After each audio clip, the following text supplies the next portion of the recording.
I feel very strongly about this. If you're here on a visa and you're participating in these anti-Semitic attacks on Jewish students, you should be deported immediately. Any threats of violence or physical harm that is occurring, these students should be arrested, and they should all be expelled. And ultimately, the legislation that I introduced, the Stop Anti-Semitism on College Campuses Act, would strip institutions like Columbia of every federal dollar, including student aid, for promoting and sanctioning these events.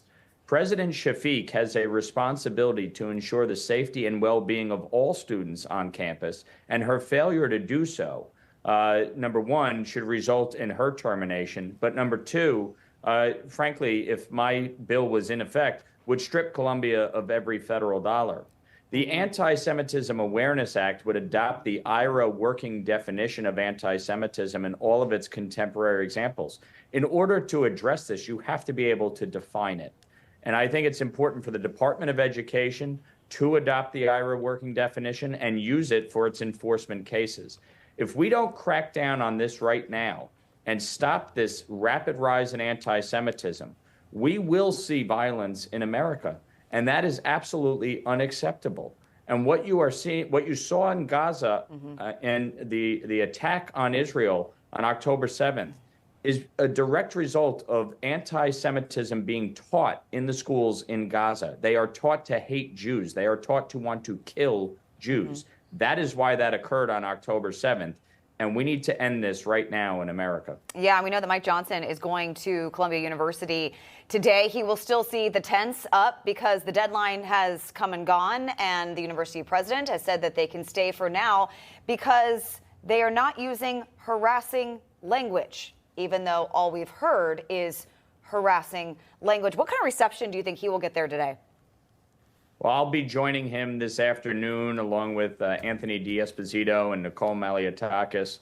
I think the speaker will be well received by Jewish students. We look forward to sitting down with them and hearing from them directly about their concerns and how they're feeling about these anti-Semitic protests on campus and the failure of the administration to do anything about it. And even after giving a deadline to continue to allow this to occur, speaks volumes to the ineptness of President Shafiq. Yeah. Congressman, I know you went to we Manhattan look College. forward to being there today. I know, Congressman, you went to Manhattan College right up the road. You're a Jasper. We're hearing, and by the way, these protests not taking place on the campus of Manhattan, at least as of right now. We're hearing there's no trial today. Donald Trump's paperwork trial down in Lower Manhattan not happening today. We're hearing, it's a rumor, but that maybe he's going to appear with the speaker today and some of these Jewish students. Can you confirm that? I have not heard that. Okay. Wouldn't surprise me if something like that were to happen, though. And what a way to troll Joe Biden, by the way, who has said very, very little, if anything, in support of Jewish students whose parents are paying, at Columbia, for example, $70,000 a year to be harassed. Well, again, this goes to the problem for the Democratic Party. When Joe Biden's doing, press conferences with Bernie Sanders and AOC, clearly we see where he's getting his talking points from. To somehow equate what the students on campus are feeling, the Jewish students, with what Hamas has done and these pro-Hamas protesters. The reason the Palestinian people are going through difficult times is because of Hamas. They are their oppressor. They are the ones that use innocent Palestinians as human shields.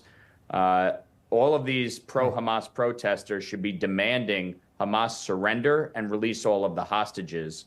That's where the protest should be aimed at. Instead, they continue to attack Jewish students and the Jewish people here in America. Boy, that is such a good point. Exactly what Secretary of State Antony Blinken said last week. And he said Hamas is the one to blame and only Hamas.